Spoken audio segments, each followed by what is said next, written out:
gostaria de chamar aqui, por favor, o Gabriel. Jovem Gabriel, por favor.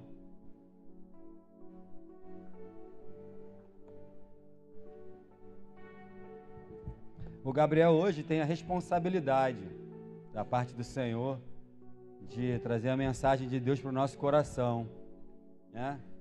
Eu que não sou pai do Gabriel, quando olho para ele eu sinto orgulho, alegria no meu coração. Eu fico imaginando os pais, né? A família, por ver um jovem tão comprometido com a obra do Senhor. Amém, Gabriel? Que o Senhor continue te sustentando.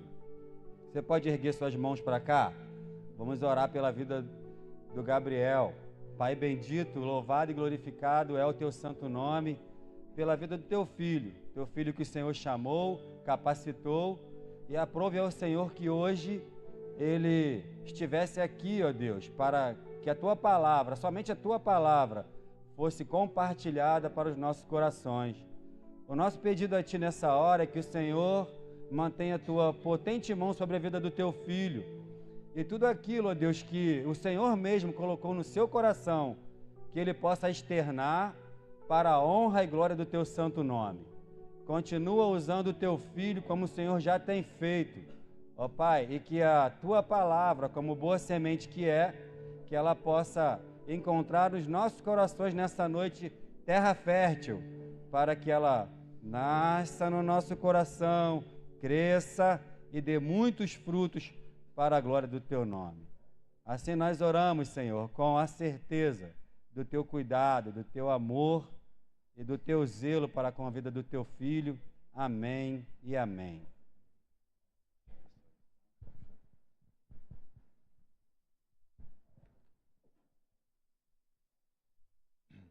Graça e paz, igreja, boa noite.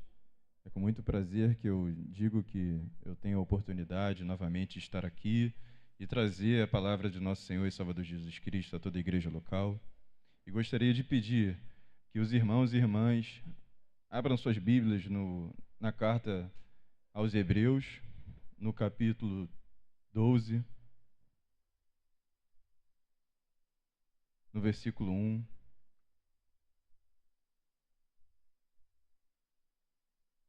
Ao versículo 13. Esse será o texto base da nossa meditação nessa noite. Eu gostaria de pedir muito a sua atenção, né, que venhamos receber de coração aberto o que o Senhor tem a nos ensinar e já tem nos falado ao nosso coração agora, até agora. E diz assim no versículo 1: portanto, também nós, uma vez que estamos rodeados por tão grande nuvem de testemunhas, livremo-nos de tudo o que nos atrapalha e do pecado que nos envolve, e corramos com perseverança a corrida que nos é proposta, tendo os olhos fitos em Jesus, autor e consumador da nossa fé. Ele, pela alegria que lhe fora proposta, suportou a cruz, desprezando a vergonha, e assentou-se à direita do trono de Deus. Pensem bem naquele que suportou tal oposição dos pecadores contra si mesmo, para que vocês não se cansem nem se desanimem. Na luta contra o pecado, vocês ainda não resistiram até o ponto de derramar o próprio sangue. Vocês se esqueceram da palavra de ânimo que ele lhes dirige como a filhos. Meu filho, não despreze a disciplina do Senhor, nem se magoe com a sua repreensão. Pois o Senhor disciplina quem ama e castiga todo aquele a quem aceita como filho. Suportem as dificuldades, recebendo-as como disciplina. Deus os trata como filhos. Pois, qual o filho que não é disciplinado por seu pai? Se vocês não são disciplinados, e a disciplina é para todos os filhos, então vocês não são filhos legítimos, mas sim ilegítimos.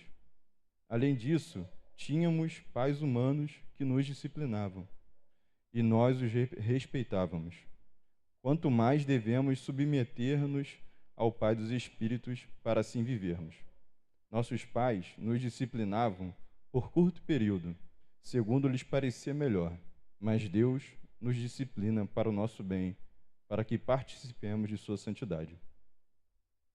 Nenhuma disciplina parece ser motivo de alegria no momento, mas sim de tristeza. Mais tarde, porém, produz fruto de justiça e paz para aqueles que por ela foram exercitados. Portanto, fortaleçam as mãos enfraquecidas e os joelhos vacilantes. Façam caminhos retos para os seus pés, para que o manco não se desvie, mas antes seja curado. Então a nossa leitura vai até aqui, um pouco extensa. Mas o livro de Hebreus ele foi escrito, primeiramente, ele foi direcionado para cristãos hebreus, né, judeus, que estavam passando por um momento de tribulação, de dificuldade. Eles haviam começado bem a sua carreira na fé, né, eles haviam sido convertidos e tudo mais, porém, no decorrer, devido a pressões sociais, devido a dificuldades, devido à perseguição, alguns começaram a vacilar na fé, a desanimar e até mesmo foram tentados a voltar aos seus antigos costumes, da antiga aliança, antes do sacrifício de Cristo. Então, no capítulo 11 de Hebreus, vai ser necessário a gente voltar mais um pouco, um capítulo atrás, para entender mais a respeito dessa perícope. O escritor, ele chega a nos apresentar aquela famosa passagem dos heróis da fé, sabe? Esses heróis da fé foram mulheres e homens que alcançaram, através da fé, a salvação, né? Que passaram por momentos extremamente difíceis na sua vida, mas que nesses momentos eles nunca abandonaram a Deus. Então eles viveram pela fé, eles morreram pela fé e alcançaram a esperança, né, a salvação, a vida eterna. Então, vamos, com base nesse contexto, que o versículo 1 do capítulo 12 de Hebreus, eles nos convida a uma corrida, sabe? O escritor, ele diretamente no capítulo 12, ele já volta os seus olhos, a sua atenção para nós leitores. E ele nos chama, assim, também a uma corrida, né? Ele nos chama a perseverar na corrida da fé. Ele nos chama a ter nossos olhos voltados para Cristo, que é nosso líder supremo, né? Nosso modelo supremo. E nos chama a aprender com os testemunhos daqueles que vieram antes de nós. E então, no versículo 1, é com base nisso que ele nos convida a uma corrida, ele nos convida a uma corrida, mas não uma corrida de velocidade, mas uma corrida de resistência, uma corrida espiritual, uma corrida que vai exigir de nós foco, vai exigir de nós renúncia, vai nos exigir de nós uma entrega total. Vejamos agora mais de perto o que o versículo 1 tem a nos dizer. Ele diz assim: portanto, também nós, uma vez que estamos rodeados por tão grande nuvem de testemunhas. Então, quando ele fala, portanto, nós, né, ele dá uma ideia de continuidade direta do capítulo 11. E ele dá a continuação, também nós, uma vez que estamos rodeados por tão grande nuvem de testemunhas. Então, essas nuvens de testemunhas não são as pessoas ao nosso redor. Não é o meu irmão, não é o seu irmão, a sua irmã que está do seu lado. Mas sim aos testemunhos dos heróis da fé do capítulo 11. Esses testemunhos, eles não estão lá justamente só para nos ensinar que é possível, não só para nos ensinar admiração, no caso, mas eles estão lá para nos ensinar que é possível, sim, apesar das dificuldades, alcançar por meio da fé a salvação.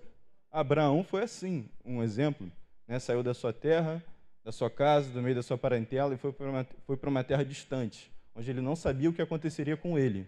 Então ele confiou em Deus, saiu, passou por dificuldades, ele teve a promessa de Deus que ele seria herdeiro de ele seria pai de uma grande nação, mas ele nunca contemplou isso, ele nunca viu todos os seus descendentes, sabe? Mas através da fé dele, ele alcançou uma pátria maior do que aquela que Deus tinha prometido que ele seria pai. Ele alcançou uma pátria eterna. Então, pela fé, ele alcançou a salvação, apesar das dificuldades. Amém? Imagine só, você morando aqui em Seropédica, tentar te aproximar mais de um contexto de Abraão. Deus te chama para morar num lugar difícil, né? Pela realidade do Rio de Janeiro, há muitos, né? Mas eu vou citar o exemplo da Rocinha. Não desprezando de forma alguma quem mora lá, mas somos cariocas e sabemos bem qual é a realidade de vida lá. Imagine você sair daqui do seu conforto para uma terra de difícil vivência, que você não conhece ninguém lá, mas por você confiar em Deus, você vai lá de qualquer jeito. É um exemplo um pouco próximo do contexto que Abraão viveu. E ele continua no versículo 1. Livremo-nos de tudo o que nos atrapalha e do pecado que nos envolve.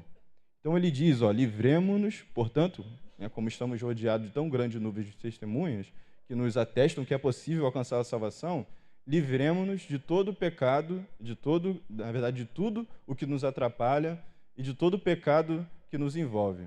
Então ele faz uma separação entre coisas que nos atrapalham e do pecado. Ele poderia muito bem juntar os dois.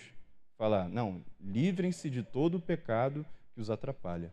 Mas então aqui ele está fazendo uma separação. Existem coisas que podem nos atrapalhar, que não são pecado, como atividades neutras, por exemplo, do nosso dia a dia. Hoje vivemos numa geração que perde muito tempo, mas muito tempo mesmo, com mídias sociais, redes sociais, Instagram, TikTok, Telegram, WhatsApp, Facebook. Perde muito tempo com serviço de streaming, como Disney, a famosa Netflix. Perde muito tempo com muitas outras coisas, sabe? Eu lembro de uma época um testemunho meu, que eu passava muito tempo no Instagram. Graças a Deus me livrei disso. Mas passava muito tempo fazendo, sabe o quê? Vendo rios.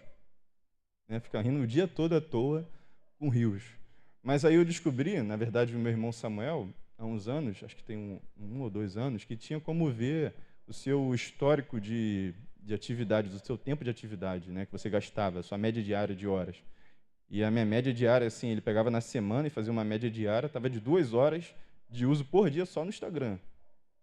Mas o problema é que não só tinha o Instagram, tinha o WhatsApp, tinha Telegram, tinha YouTube. Então você colocava aí umas 4, 5 horas por dia. Isso não tem mal algum. Não faz mal algum você ficar 2 horas nas redes sociais. O problema é quando isso toma o tempo de outras coisas que devem ser nossa prioridade. Então, quando ele está falando aqui do livremo-nos das coisas que nos atrapalham, são justamente coisas que não deveriam, mas tomam o lugar de Deus. E que não são pecado, mas que tomam o lugar dele. Não necessariamente também precisa ser só redes sociais. Podem ser um entretenimento, pode ser um relacionamento, uma amizade. Para os mais jovens, um namoro, uma namorada, um namorado. O que a gente deve se perguntar é se as nossas amizades, elas nos aproximam ou nos afastam de Deus.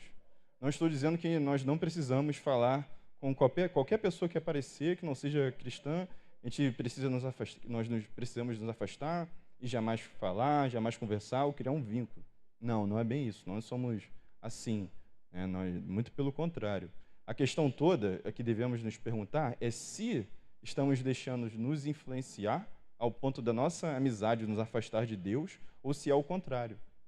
Será que hoje a sua amizade, você com a sua amizade, você tem convidado ela para vir à igreja ou ela tem te convidado a ir e a frequentar lugares do mundo? Então são essas coisas que devemos fazer, essa distinção. E se possível, se isso te atrapalhar na caminhada, na fé, é sim necessário que você se afaste. Ele continua também dizendo sobre o pecado. Isso aí é algo fundamental, não podemos nos esquecer nunca. É impossível. Isso é algo que vocês sempre, igreja, vão me ouvir frisando, e eu acredito que qualquer um dos pastores aqui, ou qualquer cristão, é impossível continuarmos na caminhada de fé com o pecado.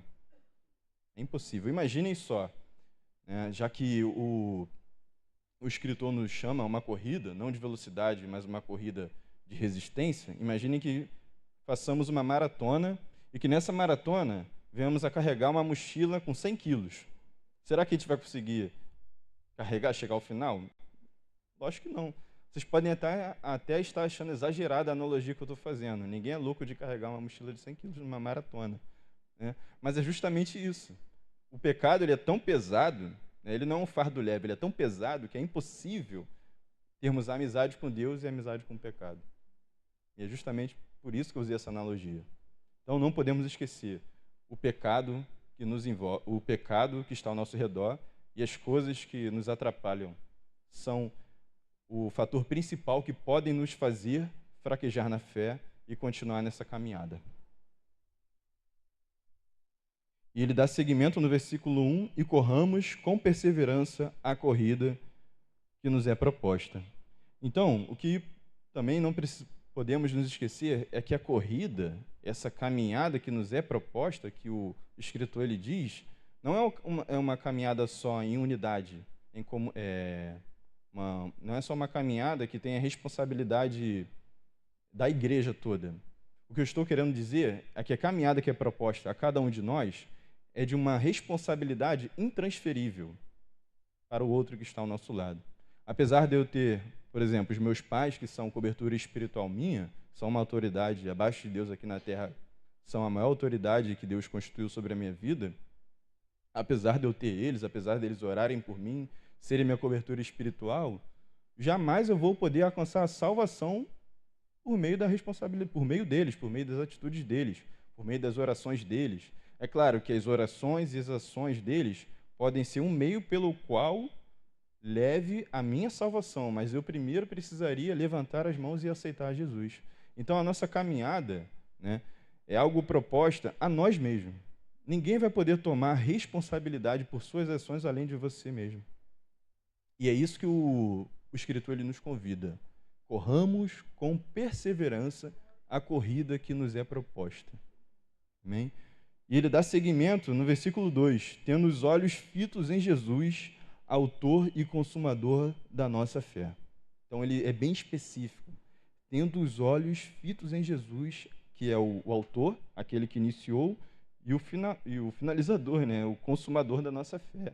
Ele que é o início e o fim, o motivo de virmos aqui, o motivo de adorarmos, o motivo dessa palavra, de ouvirmos isso aqui, não é por conta minha, não é por conta dos seus líderes, das pessoas que estão aqui, as pessoas bonitas, as pessoas legais, as pessoas que têm um papo maneiro, não é por causa do ar-condicionado que tem aqui, não é por conta disso que você vem aqui, não é por conta disso que você caminha na fé, é por conta de Cristo. Ele que é o autor e consumador da nossa fé. Ele deve ser o motivo da nossa caminhada. E ele dá seguimento. Ele, pela alegria que lhe fora proposta, suportou a cruz, desprezando a vergonha, e assentou-se à direita do trono de Deus. Então, ele, só pela alegria que lhe fora proposta, suportou a cruz, desprezando a vergonha. Cristo, quando passou por um momento de dificuldade, sabe o que ele fez? Por todo o sofrimento, toda a traição, toda a injúria, calúnia, toda a dor que ele sofreu na carne, literalmente física, os açoites, tudo isso ele desprezou. Por amor a quem? A mim, a você. Então, tudo aquilo que seria uma dificuldade na caminhada de Cristo, ele desprezou e só viu a alegria futura que viria para ele. Então, ele desprezou a vergonha e assentou-se à direita do trono de Deus. Para ele, todo sofrimento não era nada, perto do que ele podia nos conceder, que é a salvação. Então, da mesma forma, por isso que o autor é bem específico, precisamos ter os olhos fitos nele. Porque, da mesma forma que ele desprezou o sofrimento dessa vida e só teve olhos para a recompensa que viria a ele, a eternidade, é claro que ele era o próprio Deus, mas ele só via o além, o final de tudo, devemos também fazer o mesmo. Desprezar todo o sofrimento, toda a dor que venhamos a enfrentar para ter nossos olhos fitos em Cristo, na eternidade, na salvação. No versículo 3, ele diz: pensem bem naquele que suportou tal oposição dos pecadores contra si mesmo, para que vocês não se cansem e nem desanimem. Então, o motivo de Cristo padecer não foi só a morte, não foi só a graça. É claro que o motivo principal foi morrer para nos conceder a graça, através da graça a justificação e através da justificação a salvação. Mas também teve um outro motivo, para servir de exemplo para nós, que é possível sim, apesar das dificuldades, alcançar a salvação. Já parou para pensar nesse ponto de vista? A gente acha que a caminhada cristã, ela nunca vai ter dificuldades, nunca vai ter problemas. Vai ser uma caminhada linda, não? Porque Deus, Jesus Cristo, Espírito Santo, é um Deus de amor, Então a vida vai ser uma leveza. Mas o próprio Deus deixou um exemplo que não é bem assim. Ele mesmo disse, Cristo, que se perseguiram a ele, quanto mais a nós. Não existe um servo que seja maior que seu Senhor. Portanto, se Cristo padeceu em dificuldades, passou por dificuldades, quanto mais a nós. Será que não passaríamos? Na luta contra o pecado, no versículo 4, vocês ainda não resistiram até o ponto de derramar o próprio sangue. Olha que forte. O autor ele faz menção de novo a Cristo. Na luta contra o pecado, vocês não padeceram ao ponto de enfrentar a morte ou de derramar o próprio sangue. Será que na luta contra o pecado, na luta contra as suas dificuldades, você tem levado ou você tem ido até o seu limite? E no Evangelho de João, se eu não me engano, no capítulo 6, vai dizer que... No capítulo 6 não, me perdoa. No final do Evangelho de João, vai dizer que quando Cristo foi crucificado e logo após a sua morte, um soldado na cruz pegou uma lança, espetou ele e no final de tudo ele viu que não saiu sangue, só saiu água. Ou seja, Cristo, em seu ato final ali, na sua morte, ele derramou até a última gota do seu sangue. Foi derramado. Não ficou uma gota de sangue sequer na luta dele contra o pecado, para trazer salvação à minha e à sua vida. Então ele faz essa comparação. Na luta contra o pecado, vocês ainda não resistiram até o ponto de derramar o próprio sangue. É um exemplo para nós. Será que, não estou falando que a gente precisa ser crucificado e derramar o sangue inteiro, não. Mas será que temos ido até o nosso limite nas nossas lutas diárias, nas nossas lutas contra o pecado? Será que temos olhado para Cristo como exemplo e temos tentado vencer o pecado assim como Cristo venceu, ao ponto de ir ao seu limite? E no versículo 5, ele vai dizer: vocês se esqueceram da palavra de ânimo que ele lhes dirige como a filhos.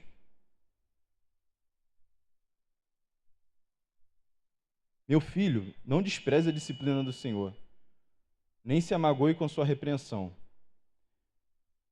Pois o Senhor disciplina quem ama e castiga todo aquele a quem aceita como filho. Suportem as dificuldades, recebendo-os como a disciplina. Pois, qual o filho que não é disciplinado por seu pai? Se vocês são disciplinados, ele disciplina para todos os... Se vocês não são disciplinados... Perdoe-me, acho que eu pulei um versículo. É isso mesmo, desculpa. Vou voltar no versículo 5. Vocês esqueceram da palavra de ânimo que ele lhes dirige como a filhos. Meu filho, não despreze a disciplina do Senhor, nem se magoe com a sua repreensão, pois o Senhor disciplina quem ama e castiga todo aquele quem aceita como filho. Então aqui no versículo 5 e 6, o escritor ele faz uma menção direta a Provérbios 3, no versículo 11 e 12. Então, o que a gente pode entender aqui é que a disciplina, ela é um reflexo do amor de Deus para a nossa vida. Se somos disciplinados, é sinal que somos filhos. A disciplina de Deus, ela não é um sinal de uma correção destrutiva, mas é um exemplo, é algo notável, né, do amor de um pai para com o filho. Então, se hoje somos corrigidos e disciplinados por Deus, não devemos nos magoar nem nos entristecer por isso. Mas se somos disciplinados e somos corrigidos, então é verdadeiramente claro que Deus nos ama e nos tem como filhos. Pois qual é o pai que não disciplina o seu filho? Ele vai continuar.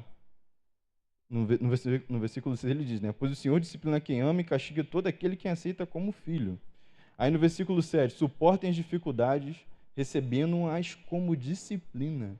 Deus os trata como filho, pois qual filho não é disciplinado por seu pai? Mas eu quero frisar essa parte aqui do versículo 7, suportem as dificuldades, recebendo-as como disciplina.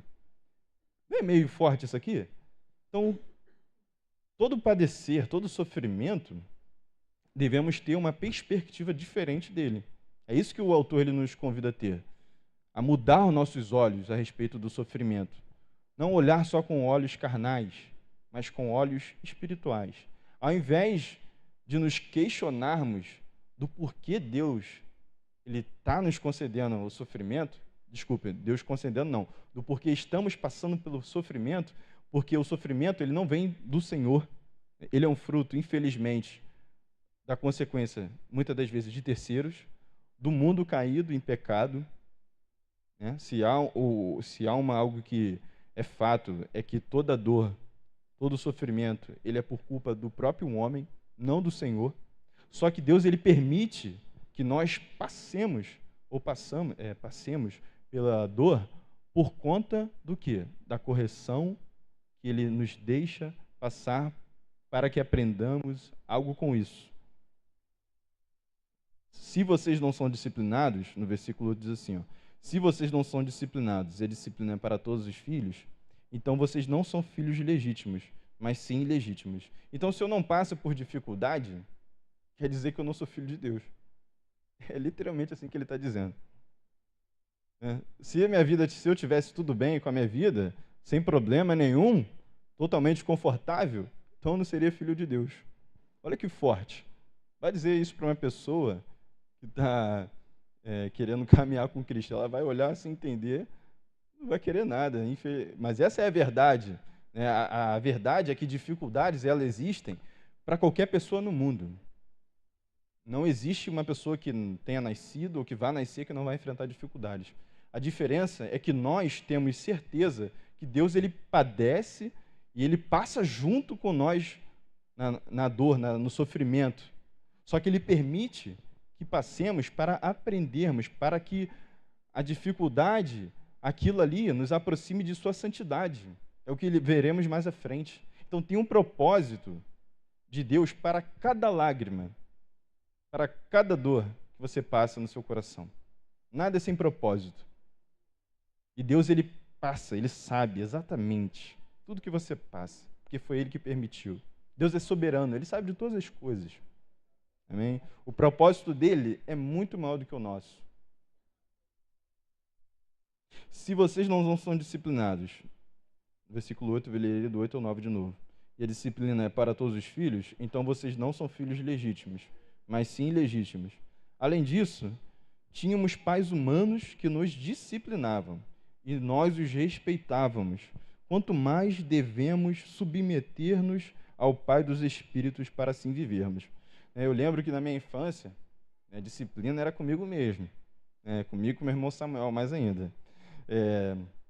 Lembro de um episódio na casa do meu, se não me engano, foi na tia Marta, né, ou do tio Marquinho, tio Johnson.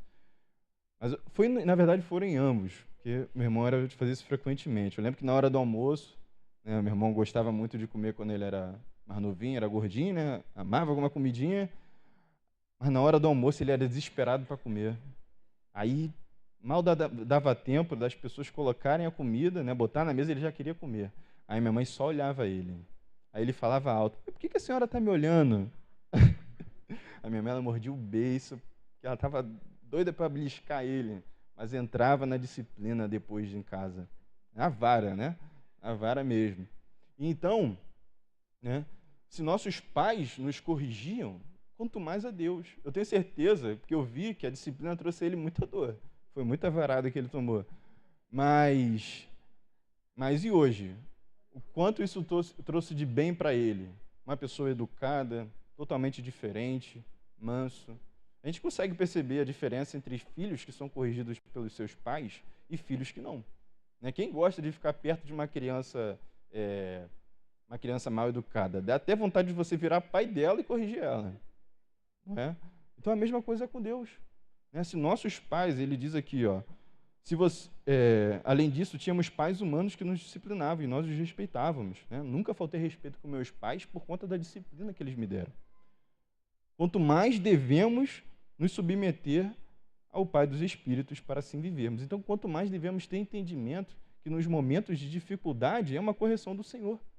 Então, em vez de murmurar, como eu disse anteriormente, em vez de questionar, por que não perguntamos: Senhor, o que o Senhor quer que eu aprenda com isso?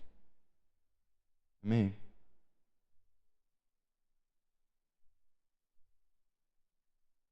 Nossos pais, no versículo 10, nos disciplinavam por curto período, segundo lhes parecia melhor. Mas Deus nos disciplina para o nosso bem, para que participemos de sua santidade. Olha que forte. Então, nossos pais nos disciplinavam, né, pelo que parecia melhor a eles. Se ele está respondão, eu vou botar uma pimenta na boca dele. Basicamente isso. Eu sofri também com isso. Né? Mas, exatamente.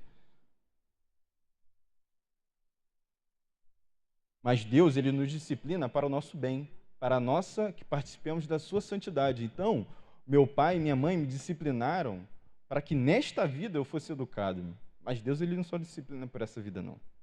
Ele não só te permite passar por dificuldades para o disciplinar para essa vida. Não é para que as pessoas o vejam como, nossa, esse é cristão, esse passou por aquilo, nossa, esse aí perseverou. Mas é mais, é além disso, é a eternidade.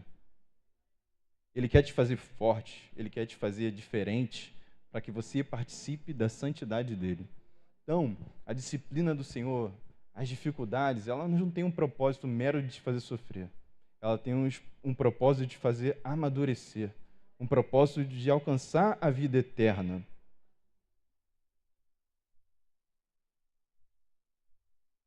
Nenhuma disciplina, no versículo 11, parece ser motivo de alegria no momento, mas sim de tristeza. Mais tarde, porém, produz fruto de justiça e paz para aqueles que por ela foram exercidos. Então é o fato que no momento de disciplina, uma criança, ela jamais vai ficar sorrindo. Já viu um filho sendo disciplinado sorrindo? Ele vai ficar chorando, berrando, vai espernear, ele vai se magoar, não vai entender nunca do porquê ele está sofrendo aquilo. A criança, ela fica por natureza emburrada.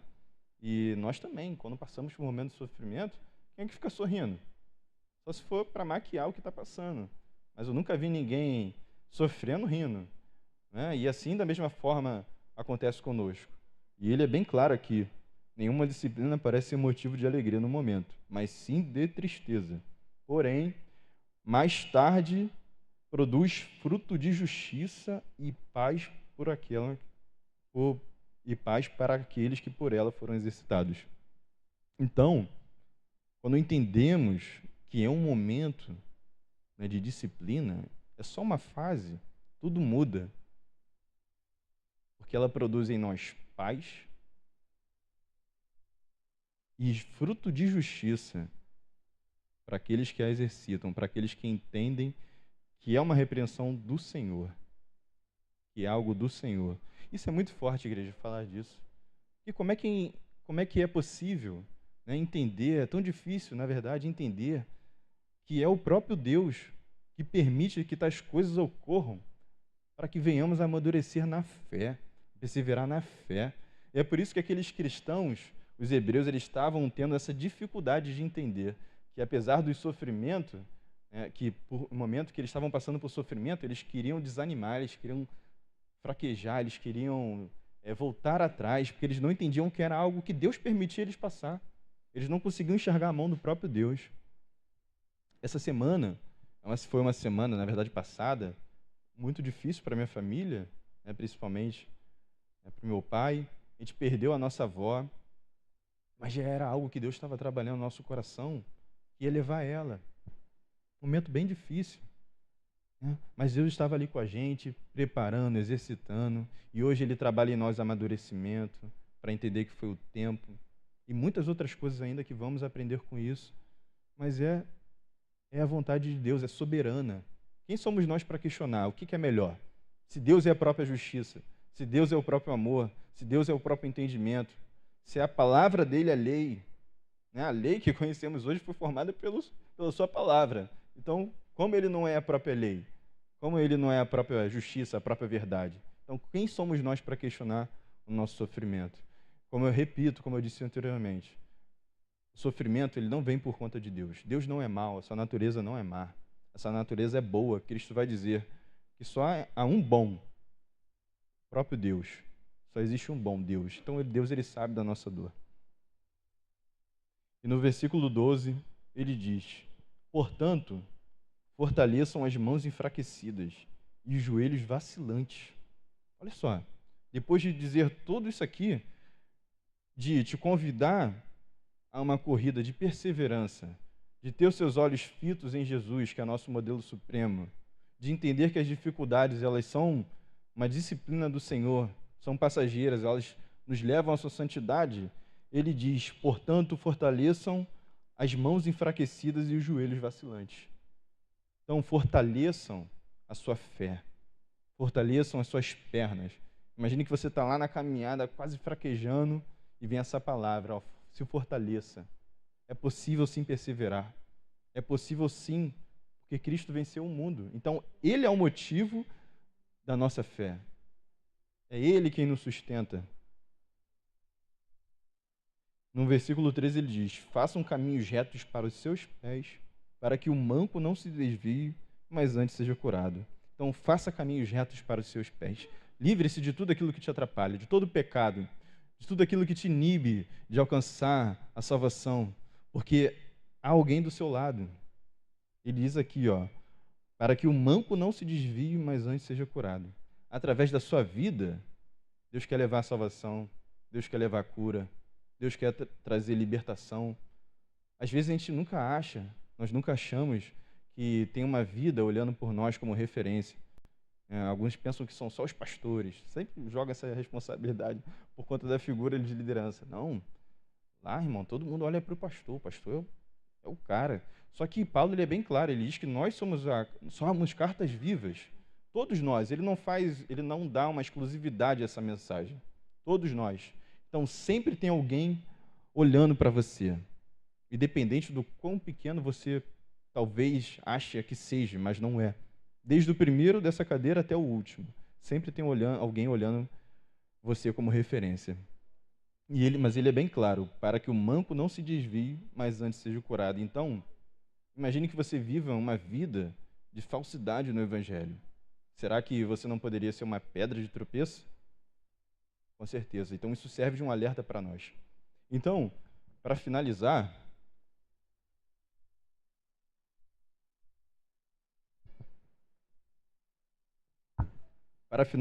e encerrar essa perícope, o que devemos entender é que a vida cristã é uma corrida de fé. Deus, como um pai amoroso, ele corrige seus filhos.